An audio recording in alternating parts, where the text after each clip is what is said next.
Every one of us has that guilty pleasure show. Some binge Judge Judy just to see people get dunked on, some watch those bizarre TLC shows out of morbid fascination, some enjoy downright trashy reality television, while others clench their teeth and often watch the extremely cheesy CW shows.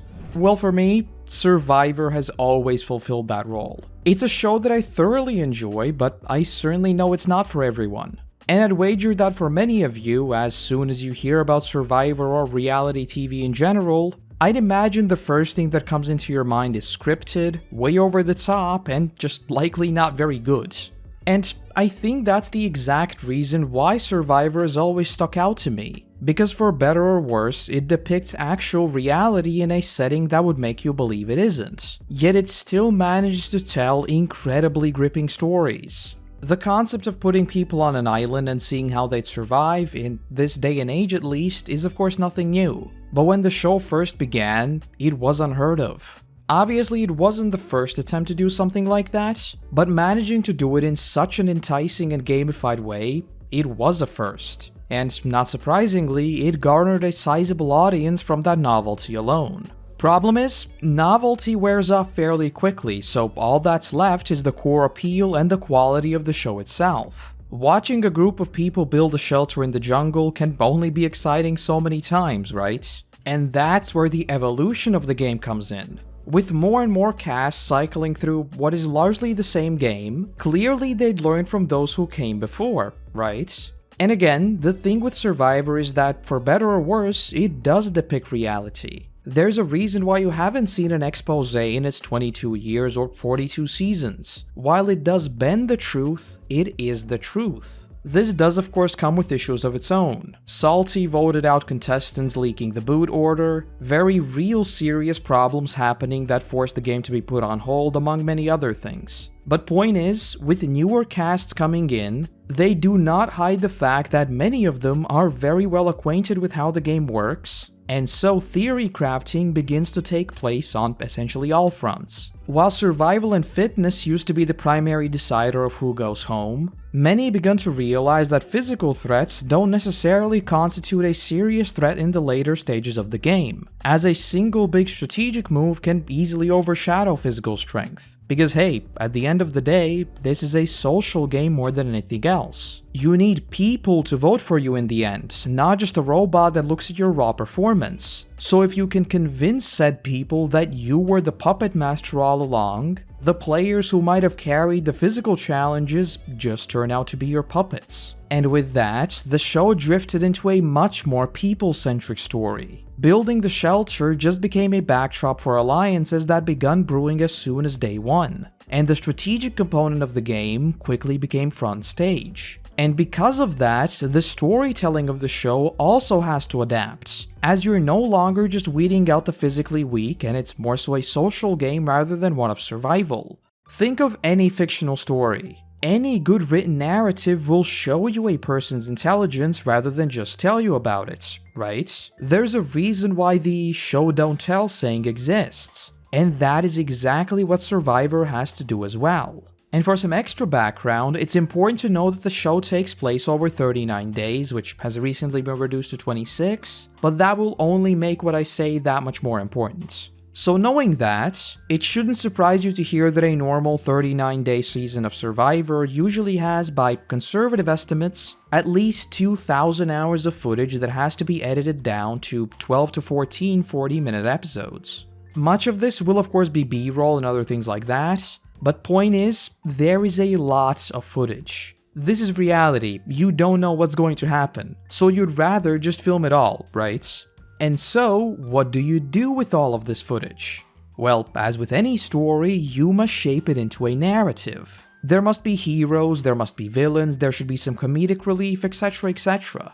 And that's where those hundreds and hundreds of hours of footage come in handy. Because again, these are not scripted characters acting out their roles perfectly. Instead, it's the edit that has to go over the top to convey these people's role in the bigger story. If a person lies twice and is altruistic the entire way through, it might benefit the show to just scoot those lies under the rug because they're a hero. Or on the flip side, If a person lies a lot and does something heroic, why not focus on the lies and just make them a villain? And with that said, there's another element I want to bring up, and that is the so-called Chekhov's gun. The term originates from Anton Chekhov, a writer of short stories and plays who held the belief that in a story or a play, each and every aspect of it must be relevant for the bigger narrative. So, for a basic example, if a room has a gun in it, it should at some point be fired, otherwise there is no reason for it to be there, and hence it is a Chekhov's gun. This can be also applied to other narrative tools, for instance a volcano. If it exists in a story, it should erupt. If it doesn't, it could have just been a normal mountain. And this hypercritical approach is focused on cutting absolutely all fat from the story and leaving just the bare necessities, thereby eliminating any and all red herrings, false promises, and other details that would not see a payoff in the final chapter. Obviously, this is not a blanket method of how you should write stories, but there is a reason why I bring it up. Because in the case of Survivor, you have to remember that the ink has already dried. When you are watching the show, it is finished. The editors know full well what the outcome was, who the most interesting personalities were, and who won. And so, they have to apply this Chekhov's gun principle essentially by default. They have to pick out the scenes that are relevant for the winner's story. For instance, why should you expand on a person's story if they are the first or second boot? Again, there's a lot of footage that has to be condensed down. So why would you spend precious time telling the story of a person who wouldn't be there in just a few episodes? From a narrative perspective, if you treat it as a fictional story, you could immediately get a good grasp of who the main characters are and who you should be keeping an eye on. There are lots of extremely specific examples of this, and the winner quotes are probably the most on-the-nose case of these, where the winner would literally say that they will win the game or that they have $1 million check already or something along those lines, and that is included in the edits. You can bet your arm that each and every single one of them said that in the confessionals, that they would win the game. But we only hear one, and that should immediately raise an eyebrow for careful viewers. But I've got the $1 million check written already. I mean, I'm the winner. But it's just, how do I get there from here? 4 to 6 weeks later. The winner of the first Survivor competition, Rich. And now that the show has decreased the number of days it films, in theory, this entire thing should just become much more pronounced. They will have less footage and less time to develop their characters. So they'll have to be even pickier with which scenes they choose to characterize the people we see. Otherwise, their story might get lost along the way and their win might seem unbelievable. Which brings us on to the so-called winner's edits. As the name implies, this is when the edit of the show goes out of its way to focus on a single person and how it's their skill set that ultimately gets them the win. This of course doesn't necessarily mean that this person has to be quote-unquote good.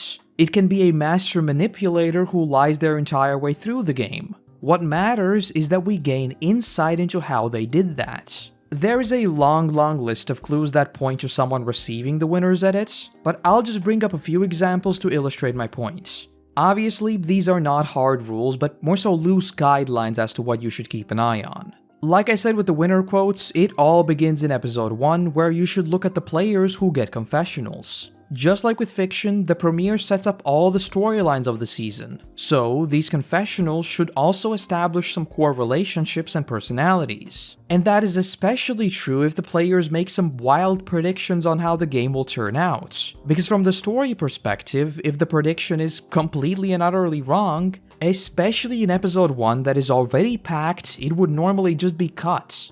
If it turns out to be true, however, well, that just gives the winner that much more credence because their plan or prediction from literally the first day came true. But even if their point of view isn't flawless, the edits will explain how they came to their conclusion as to still paint them in a favorable light, be it through specific confessionals of them explaining their strategy or something like that. It's like your math teacher always said, the answer may not be entirely right, but your calculations leading up to it were sound, and that is what the show is trying to show us. Similarly, the confessionals will also talk about who the person is, what they do, their story, and how they ended up on Survivor. Again, the editors are trying to tell a compelling tale here and are trying to get you invested in the main characters. And for that to work, every good character needs a solid backstory. Bonus points if they talk about their job in the context of the game, because it once again conveys how this person is using every tool at their disposal to win the game.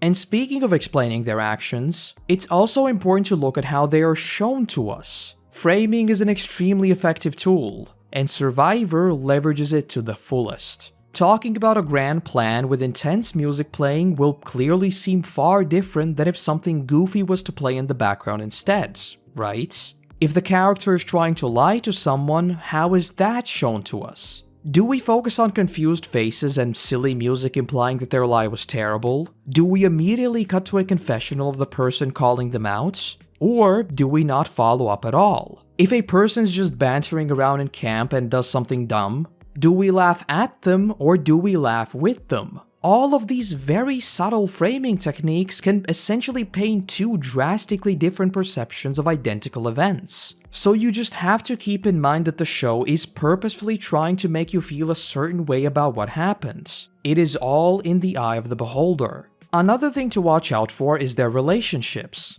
And this rings particularly true in the case of returnee seasons. Without getting too deep into Survivor lore and all the additional terms like the purple edits, a fan favorite returnee doesn't necessarily mean that they will get a lot of spotlight if they don't perform well. That is to say, ultimately, the storyline takes precedence over popular faces. So if you see a character have their relationships explored, or better yet, explored more than returnees or past winners, there is a very, very good chance they will get far into the game. And similarly, you want to pay attention to how others talk about them. If you see a person who, in general, gets very few confessionals, but when they finally get one, they talk about a specific person in a positive light, you should immediately take that as extra credit for the person they are talking about rather than themselves. Because the edit once again goes out of its way to show you someone it usually doesn't just to make them appear better. So again, even complete blunders can still be framed in a positive light based on what others think and say about them.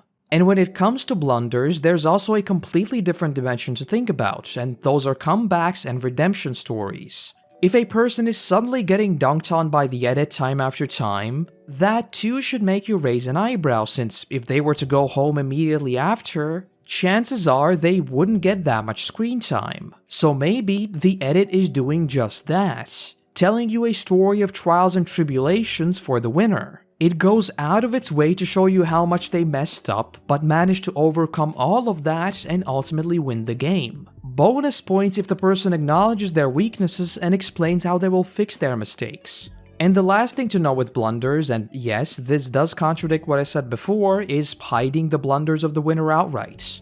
Let's say a nasty conflict breaks out, but we never see a certain person respond to it. If their story so far was showing them in a positive light, and they might have tarnished some of that reputation in such an instance, well, hiding that might be better for the season's bigger narrative. Essentially, all of this boils down to one and one thing only. The editors do not care about reality. They are telling a story and why the winner deserves to win. They will highlight the traits that made them win, and downplay their weaknesses to the best of their ability. Of course, reality isn't as clean-cut, so there will always be some spillover here and there, but generally speaking, the audience will almost certainly root for the winner, not because they may be the most likable, but because the show explicitly painted them in such a light. And even if you may not like them personally, you should, and I say should because this is the job of the edits, be able to see why they won above everyone else. So, with all that said, you may now be wondering, if it really is as simple as I say it is, why don't people just count the confessionals, try to do a little bit of sentiment analysis, and predict the winner just a few episodes in? I just laid out so many clues, and that's not even all of them. If I just watch out for said clues, I'd be able to get a good idea of who the frontrunner is, right? Well, that is exactly what people have done. In fact, there's even a word for it, Edgic, short for editing and logic that looks at just that. It's essentially a cold and hard statistical approach to figuring out the winners before the show ends, and in some cases, as soon as episode 1, and it has a pretty decent track record too. The premise of Edgic is to look at every single episode one by one and isolate how each and every single player in them is represented from the edit point of view. This is then divided into 3 major sections: their rating in terms of the episode's story relevance, the emotional tone of their scenes, and their visibility in terms of raw screen time. And these 3 are further broken down into gradings. Starting off with the story relevance, or as it is referred to in the Edgic community, just rating, there are 5 possible rankings you can receive. Invisible, which as the name implies, is when a character contributes almost nothing to the episode. They have no confessionals, tribal council questions, no developments, and just generally doesn't appear throughout the episode. As you'd expect, while there are some exceptions, winners will very rarely get this ranking, as the show would clearly not want to hide them from the story outright. A rank up from Invisible is the Under the Radar, where a character is either underutilized or perhaps deliberately hidden from the spotlight. They essentially play a minor role in the episode's story, but broadly speaking, it doesn't further their story that much. This can be used for winners exactly because it means that they're playing it low-key and not wanting to stand out as a threat. Hence, it is called Under the Radar and not just Invisible. The average ranking is also named just that, middle of the road. These are characters who play a role in the episode, but if you were to define them, they'd be a supporting character or a B-plot. They might get some development, but generally the episode doesn't revolve around them. Above average, we have the somewhat unfortunately named complex personality. As the name implies, this means that the player receives quite a bit of focus as we get to explore their thoughts, their strengths, their weaknesses, and so on. Very intuitively, if a person starts to receive a lot of these, there is a good chance they may make it pretty far into the game, as the story is deliberately establishing them as a major character. It of course doesn't mean that they'll win, but they will be important to the story of the season. And lastly, the highest rating is Over the Top. These are often almost caricatures of the characters, where their roles in the story are often overplayed or even oversimplified. These are often very heroic or very villainous characters that are essentially used as, for lack of a better word, plot devices. While there are winners who have gotten this ranking throughout their season, it's comparatively rare and is reserved for these super out there personalities who often create some form of drama. So just based on past evidence, if a person receives more than a few of them, it's almost a certainty that they will not be the winner. As for the tone, this is pretty self-explanatory. Starting off at the negative end, we have the super negative. This is a character that is more than just a villain and is actually bad to be around. To give you a clear example of how bad this sort of rating is, it was given to a man who made several women on his tribe feel uncomfortable, and later became the first ever person to be removed from the game by the staff for no other reason than his inappropriate behavior. So yeah, don't expect a winner to have this sort of rating. The next step up is just negative. This doesn't have that unambiguously evil connotation that the aforementioned super negative rating has, but it just means that the character is a villain in the story. They may have comically evil music playing while they speak, others may talk bad about them, but in most cases all of it will be in the context of the game and not something personal as it might be with a super negative rating. There may be cases where the players are just having a bad day and might lash out against their tribe mates, which will also get them this rating, but broadly speaking, this is purely used for in-game conflicts. Then we have the mixed rating, which is just that, mixed. These are players who might have some of their story told in a positive light, but might flip on their alliance, which might also make the edit turn on them too, or something like that. This is a pretty hard rating to pin down exactly, so there must be a lot of sides of the edit purposely showing both negatives and positives for this rating to be chosen, and not just showing them but emphasizing them with music or something like that. Then we have neutral. This is just an edit that doesn't make you feel a certain way about a character and is different from mixed in the sense that it is kept emotionally neutral. There will be no cues, others won't talk about them in a specific way or anything like that. They are just there and they are truly neutral. And finally, we have positive and super positive. These are pretty self-explanatory. A positive rating just constitutes the edit going out of its way to include people talking positively about them, happy or sympathetic music playing with their actions, or other positive cues. And similarly, the super positive rating is just all of that turned up to 11, where the edit is painting the character as essentially a hero. Others will refer to them as the main provider for the camp. They might say they carry the entire tribe. Heroic music will play along with their actions, etc, etc. Even for winners, this sort of rating is not a guarantee, as it really shows that the character is going above and beyond of what is expected of them. If you remember the player I mentioned before who made others feel uncomfortable and got the super negative rating, the super positive rating was given to the player who stood up for the women of the tribe and confronted them about their behavior. So the context of the rating can also change depending on the events of the episode itself. Generally, the super positive and super negative ratings will pair with over the top, which is again fairly rare for a winner. But if it does pop up for a player who is already getting a favorable edit, chances are they might be the exception and are being set up to win. And finally, we have the visibility rating, which just ranges from 1 to 5. There might be some confusion with the tonal ratings and visibility, so just to clear it up, the invisible, under the radar, and all those talk about the tone and personality of the player in the context of the episode. There is of course some overlap. For example, if a person gets invisible, their visibility will also just be 0. But in other cases, this rating looks at the raw screen time the person gets. So, someone with a complex personality rating can easily range from 3 to 5, for example, but an over-the-top player can also get 3, for instance. So one refers to the story significance of their actions, while the other is just pure screen time. And pulling all of that together, a player ranking for a single episode might look something like CPP3, where they're a complex personality, they're portrayed in a positive light, and they're moderately visible throughout the episode in terms of sheer screen time. And yes, these ratings can seem as fairly loose, but when you methodically list out every single person and create a community-wide survey about it, statistics will tend to do the bulk of the work for you, and as you know, the law of averages combined with the wisdom of masses will help out a ton in this case. And to give you a better idea of how this works in practice, let's look at some of the most recent seasons to paint a clear picture. In episode 1 of season 41, Xander and Tiffany both got the CPP3 rating. With Xander, he got an important decision in the episode where we also explored his strategic thinking as to why he made the choices he made.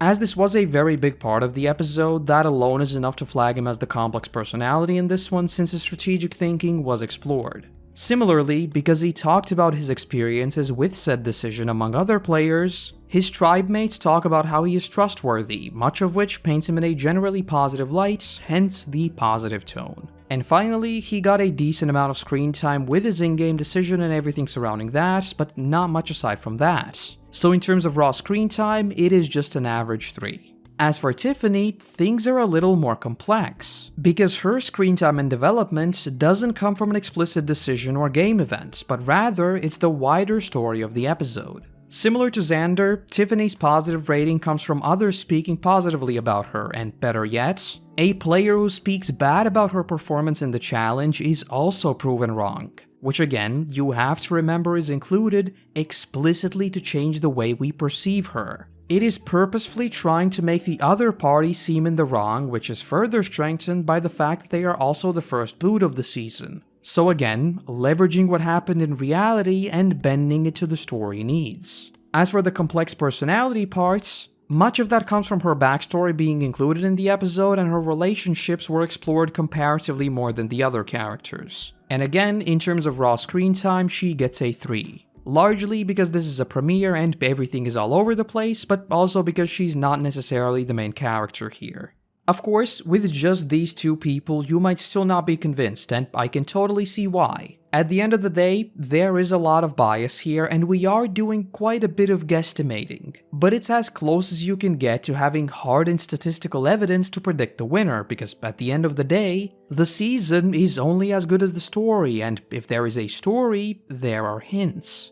And when you list off absolutely all of them week after week, you'll begin to notice that it is really not as loosey-goosey as you might think it is. This will vary season to season, of course, but trust me when I say that there have been times where episode 1 is enough to predict the winner with a very strong possibility purely with these storytelling devices. Some of the most blatant examples include season 39, where it saw its winner predicted extremely early on, And with each and every episode, that was just further compounded as a player was clearly being set up as the main character, with them ticking almost all of the aforementioned boxes. They talked about how their profession helps them in the game, we followed their strategic moves, we saw their relationships, etc, etc. Same goes for Season 30, Worlds Apart, where people flagged the winner as soon as Episode 1. Here, even the players' goofy antics were portrayed in a positive light, their perspective, even when villainous, was explained to us, and so on. There are many other examples where this sort of approach is more than enough to clock the pattern right away, but just to avoid spoilers, I won't list off every season where this sort of thing happens.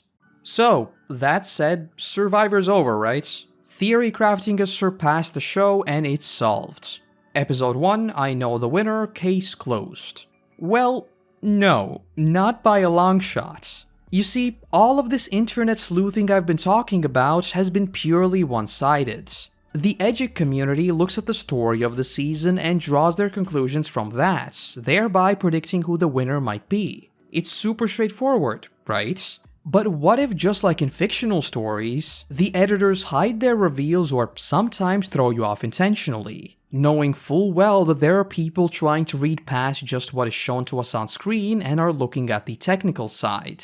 Well, that is exactly what we have now, and an arms race of sorts has begun within the game itself. For much of this video, we've talked about players to keep an eye on specifically because their story is being told, especially in season premieres. Well, particularly in the most recent seasons, including Season 41, which I mentioned a second ago, the editors have, whether intentionally or not, hidden the winners right up until the endgame. And again, since it's them that ultimately control the narrative we see, if we are never given those story beats at the start of the season, it is very, very difficult to flag the winner. And better yet, they've also started deliberately throwing off the turbo nerds among us by including some winner quote material, but subverting all of that later in the season. And also, we now know for a fact that things like hidden advantages are edited out if they are never played. So some social dynamics might seem off to us as the viewer, because in reality, they might have talked about a specific advantage, but we never even saw it because it's not relevant to the story. Remember old Chekhov? And lastly, another cheeky addition is that the edit now incorporates flashbacks for the sake of drama. For instance, if someone found a hidden immunity idol, you can go about it in two drastically different ways. Number 1, letting the viewer know about it right away and showing them that this player now has power in the game. Or number 2, hiding it until it is ultimately played and the origin of it is only explained later on.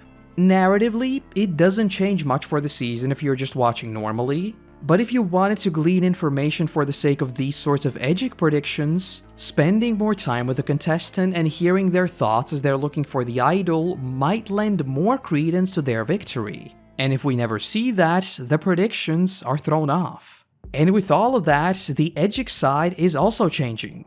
With the newest seasons, things have seemed uncertain right up until the finale because the editors have kept much of the big moves under wraps. But of course, it is a delicate balance. Because if you hide too much, then the season can just seem disjointed, and a victory can just seem unbelievable because we've never seen the player do anything big. Just like with fiction, we need to see why the character wins.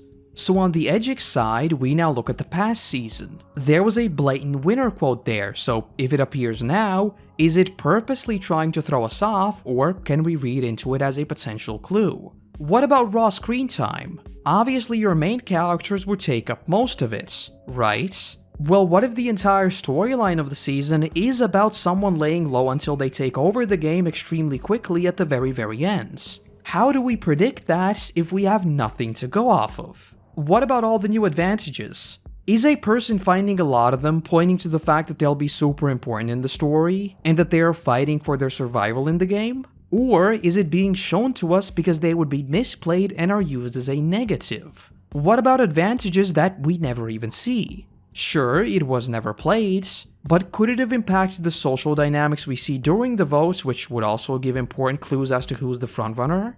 It's these sorts of cat and mouse games that have started as a result of the ever-changing presentation of the events that completely transcend the show itself, and I, for one, absolutely love it. When I was much younger and was watching the first seasons as they were airing, predictions with my family who'd turn out to be the winner was always exciting because at that point in time, they were purely based on what we thought was the coolest character and not much else. By and large, we lived for the surprise of seeing them suddenly voted out and then picking our next favorites. It was all surface level and we were just there along for the ride. But at this point, after years and years of following the show, that is no longer the case. I don't want to just be along for the ride. Instead, I want to know where we are going. And so the much more in-depth and technical analysis side has genuinely become my favorite aspect of the show. Returning to those early seasons I used to watch with my family is almost like that one video game you could never beat as a kid. But now you try playing it and it is extremely easy. It is an indescribable shift in perspective, almost as if an entire dimension has been added that you never knew existed. It's like a battle that no one even knows it's happening, and that's exactly what makes it so thrilling. For me, the game of Survivor has become a game of deception inside a game of deception, where the fight rages on between the editors and the Edgic community, all disguised in a simple game show. Spreadsheets, deep character analyses, time counting, all invalidated by a new editing move to flip all of our predictions upside down. But then the next season rolls around. People won't step in the same trap twice, and a new round of the same game begins, where this time the editors are on the back foot. So, will you join in the metagaming and predictions of the upcoming season? If so, spreadsheets await, because that is what the internet did to Survivor. And that's the video. Another very different one from my usual content, but I hope you enjoy these detours we take every month or so. They're a ton of fun for me. But with that, I want to say a massive thank you to our current patrons who allow me to produce even more of these for you all. Without you, there'd be a whole lot less of my ramblings, so seriously, thank you, thank you. Other than that, I want to say thank you very much for watching. I hope you have a great day, and hopefully, I'll see you in the next one. Bye-bye.